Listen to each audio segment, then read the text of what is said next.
بسم اللہ الرحمن الرحیم۔ السلام علیکم ڈیئر اسٹوڈنٹس، اور you all, I hope you will be fine dear students. روایت کلام غالب و اقبال کو ہم پڑھ رہے تھے، اور اس میں آج ہم پڑھیں گے غالب کی غزل دائم پڑا ہوا تیرے در پر نہیں ہوں میں کا فکری و فنی جائزہ۔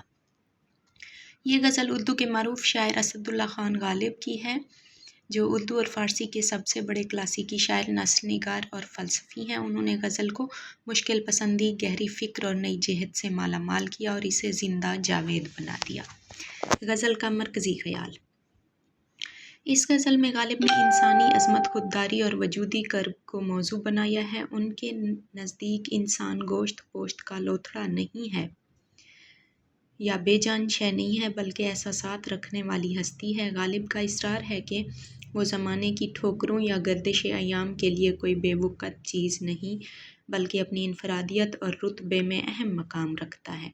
المختصر، یہ غزل ناقدری عالم کے خلاف ایک باوقار احتجاج ہے۔ اب اس کا فکری جائزہ دیکھتے ہیں۔ اس میں کیا کیا فکر بیان کی ہے غالب نے۔ خودی اور وقار انسان۔ غزل میں غالب کی خودی کا فلسفہ یہ ہے کہ انسان کائنات کا محتاج نہیں، بلکہ کائنات کا مرکز ہے۔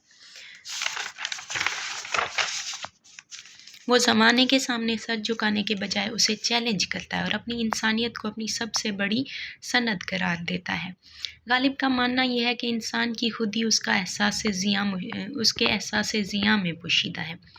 وہ بے جان مٹی یا پتھر نہیں ہے کہ زمانے کے ستم خاموشی سے سہے۔ اس کا وقار اس بات میں ہے کہ وہ گردش زمانہ پر اپنا رد عمل ظاہر کرے۔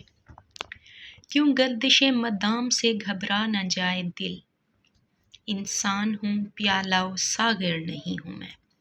غالب انسان کو کائنات کی ایک حقیر مخلوق کے بجائے ایک ایسی ہستی کے طور پر پیش کرتے ہیں جو اپنی انفرادیت اور عزت نفس پر سمجھوتہ نہ کرنے کو تیار ہو۔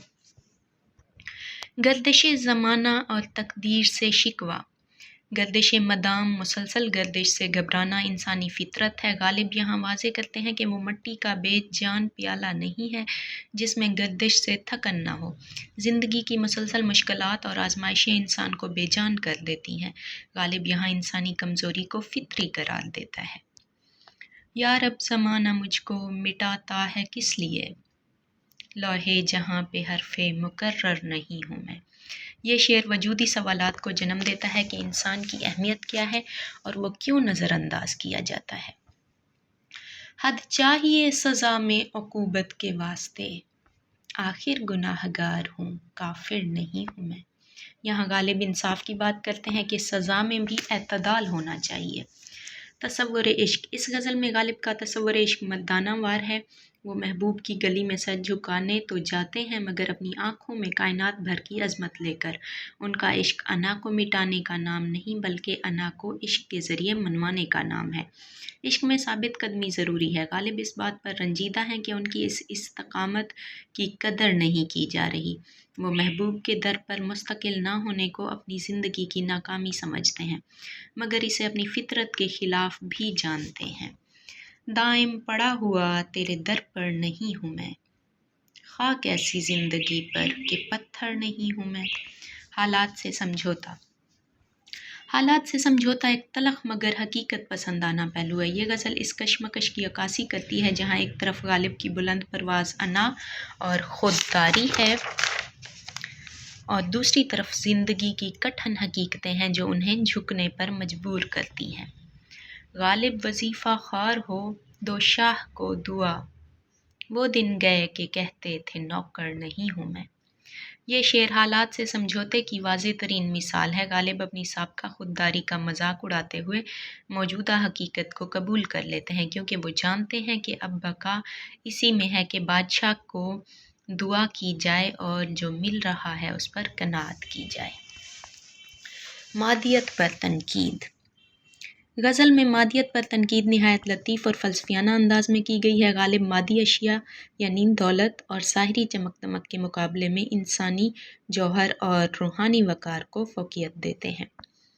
ان کے نزدیک انسان کی قدر و قیمت اس کے پاس موجود مال و متاع سے نہیں ہے، بلکہ اس کے رتبے اور اس کی خودی سے متعین ہوتی ہے۔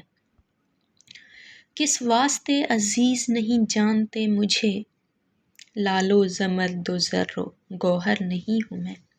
اس شعر میں غالب مادیت پرست معاشرے پر براہ راست طنز کرتے ہیں اور وہ سوال کرتے ہیں کہ کیا میری اہمیت صرف اس لیے نہیں ہے کہ میں لال و زمرد یعنی قیمتی پتھر یا زر و گوہر سونا اور موتی نہیں ہوں۔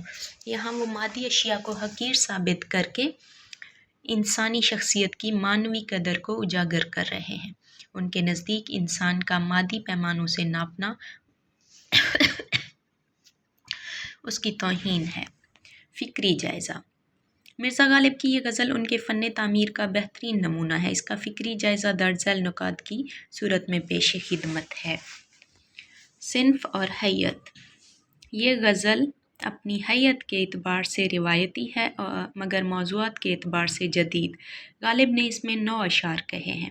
غالب کی اس غزل کی جو بحر ہے وہ بحر رمل مسمن محذوف ہے، جس کے ارکان فاعلات و فاعلات و فاعلات و فاعلین ہیں۔ یہ بحر کلام میں ایک وقار اور تمکنت پیدا کرتی ہے۔ ردیف اور قافیہ۔ ردیف: نہیں ہوں میں پوری غزل میں ایک نغمگی پیدا کرتی ہے۔ قوافی: پتھر، ساغر، مقرر، کافر، گوہر، کمتر، برابر، نوکر۔ فنی طور پر غالب نے تمام قافی رے، رائے محلمہ پر ختم کیے ہیں، جس کی تکرار سے کلام میں ایک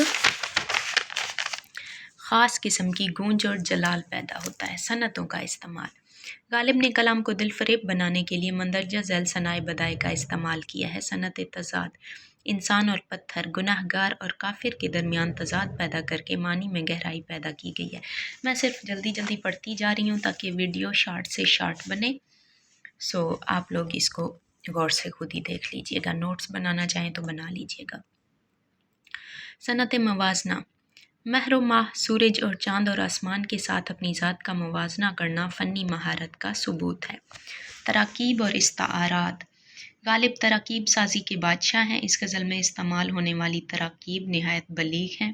لوح جہاں: دنیا کی تختی کی ترکیب ایک وسیع کائناتی استعارہ ہے۔ گردش مدام: مسلسل گردش زندگی کی بے ثباتی اور مصائب کے لیے ہے۔ منع قدم بوس: پاؤں چومنے سے روکنا۔ زبان و بیان: غزل کا اسلوب خطابیہ ہے۔ غالب براہ راست زمانے، خدا اور محبوب سے مخاطب ہیں۔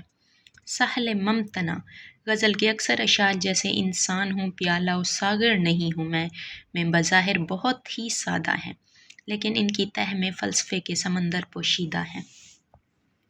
ایجاز و اختصار: غالب نے انتہائی مختصر انداز میں جیسے پتھر، پیالہ اور حرف مقرر جیسے لفظوں کے ذریعے انسانی زندگی کے بڑے بڑے المیے بیان کر دیے ہیں۔ استفہامیہ انداز: غزل میں استفہامیہ انداز محض ایک گرامر کی صورت نہیں بلکہ غالب کا فکری ہتھیار ہے۔ یہ سوالات قاری کو مخاطب کرتے ہیں، اسے سوچنے پر مجبور کرتے ہیں اور غالب کی خودداری اور فلسفیانہ سوچ کو ایک متحرک شکل عطا کرتے ہیں۔ اگر اس غزل سے اس کا سوالیہ انداز نکال دیا جائے تو اس کا سارا احتجاجی رنگ ماند پڑ جائے گا۔ کرتے ہو مجھ کو منع قدم بوس کس لیے، کیا آسماں کے بھی برابر نہیں ہوں میں؟ کس لیے اور کیا برابر نہیں ہوں میں جیسے سوالات عاشق کے اس پراعتماد لہجے کو ظاہر کرتے ہیں جہاں وہ عجز و انکساری کے روایتی لبادے کو چاک کر کے برابری کی سطح پر بات کرتا ہے۔ مقطع کی فنی اہمیت: مقطع میں غالب نے اپنی روایت پسندی اور حالات حاضرہ کا تضاد بیان کیا ہے۔ وہ دن گئے کہہ کر انہوں نے ایک پوری تاریخ کو ایک مصرعے میں سمو دیا ہے، جو فن غزل گوئی کا کمال ہے۔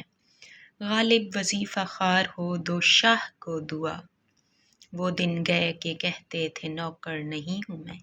حاصل کلام: غالب کی یہ غزل اثبات خودی اور انسانی عظمت کا ایک بھرپور منشور ہے۔ فکری طور پر یہ غزل روایتی قنوتیت اور بے بسی کے بجائے ایک توانا احتجاجی لہجہ رکھتی ہے۔ غالب یہ پیغام دیتے ہیں کہ انسان کائنات کی کوئی فالتو شے نہیں بلکہ ایک منفرد اور صاحب احساس اور باوقار ہستی ہے۔